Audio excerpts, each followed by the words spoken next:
practice that must continue throughout the time that a child is being cared for. Yes.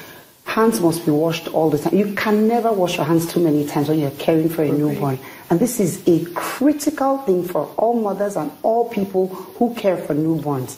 Your hands must be washed. And there we talk about specific times when you must wash your hands. Every time you're going to handle the baby, you must wash your hands. Every time you've handled the baby's diaper, you must make sure that your hands are washed. Before you prepare the baby's food, at the time when the baby starts to get other than breast milk, you must wash your hands. Every time you use the bathroom, you must wash your hands. And every time you remember, you should wash your hands. Absolutely. Thank you. Hand washing, hand washing, hand washing, hand washing. But I want to go back to breastfeeding a little bit again.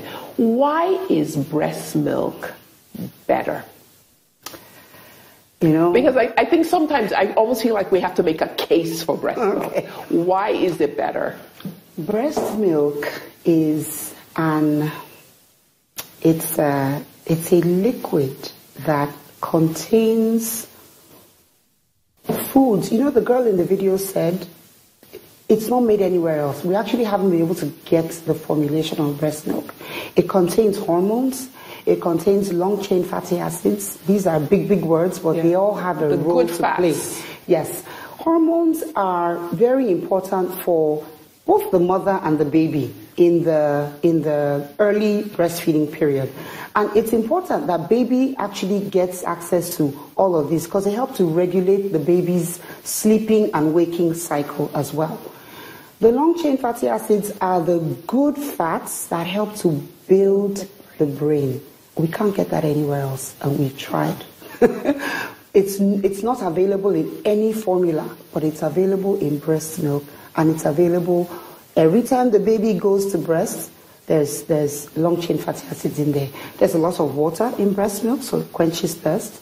Breast milk also contains the very first milk that comes out, colostrum, actually contains antibodies that protect the baby actually through the end of the 6th month of life. And so that's really important because that's your baby's first immunization. Yes. Okay? We haven't been able to devise that except with all the shots that we're giving. And even those, we still bow down to breast milk because breast milk still has, because everything that the mother has been immunized against, the baby is immunized against by virtue of having received mother's breast milk.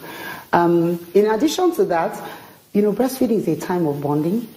It's a time of closeness. It's a time when you can sort of calm the baby down, and it's a good time to interact with mothers. Mothers will tell you, you know, I want to go away and nurse. And they're saying it because they also need that time. Yeah. It's a great time, and it's something that we should encourage. We always say, you know, as much as possible, if you want your female employees to come back to work on time, put up a creche, make sure there's somewhere where they can go to and nurse their babies. You have a happier employee. Yeah. You definitely have a better outcome in your organization. So absolutely. Breast is best. Thank you. Breast is best. I like that.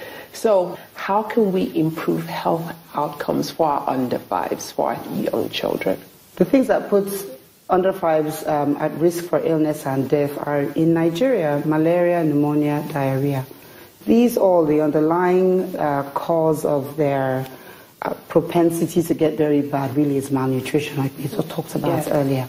So in these children, I think what's most important is that mothers must understand that a child who is ill should be seen very early. If a child has a fever, child should be seen within 24 hours. That's the Nigerian national policy. That's what we want to ensure that mothers understand. You can't treat a fever at home in a child who's under 5 years old. So take a child to a trusted healthcare provider. So if they have malaria, they'll make a diagnosis and then treat. If it's pneumonia, they'll pick it up. If it's diarrhea, the mother may already know. It's useful when our mothers already know how to prepare the oral rehydration treatment at home, but it's just as important for them to go to the health facility, for them to get the sachets, get zinc as well, because they also add zinc to the treatment of children with diarrhea, but also to get the education and for the child to be appropriately rehydrated should there be a need for them to be rehydrated intravenously. So that's one thing. So recognizing illness early and ensuring that they get to a trusted healthcare provider is important. So So we have been talking with Dr. Chito Umwana and Dr. Orade Dorothy about maternal, newborn, and child health. And they taught us so much. Don't go away. I will come back and recap some of the important things that they want you to keep and never ever forget. So don't go away. Stay with us.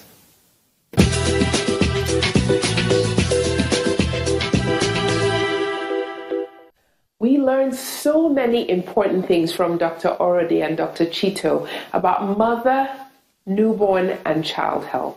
And so I'm just going to recap some of the important things that they said. Antenatal care is the care of a pregnant woman and is vital for the well-being of both the mother and the child. Every pregnant woman should receive antenatal care. A minimum of 4 visits to a doctor or midwife is recommended to ensure the well-being of mother and child. It is extremely important that all women give birth attended by a skilled health professional because timely management and treatment can make the difference between life and death. Pregnant women should seek immediate medical attention at the first warning sign of potential complications. Please do not delay. Severe infection is a significant cause of death in women and newborns during childbirth and in the immediate weeks after childbirth. Clean practices and good hygiene are very, very important during childbirth and when caring for newborns. Wash your hands, wash your hands, wash your hands. Exclusive breastfeeding during the first 6 months of life is vital. Of all the things that have been tried to improve infant deaths worldwide, this has had the highest impact on survival. Health outcomes for women and children can improve through good health practices like hand washing, vaccinations, exclusive breastfeeding, better nutrition, and family planning. This has been Dr. Toju reminding you, stay healthy.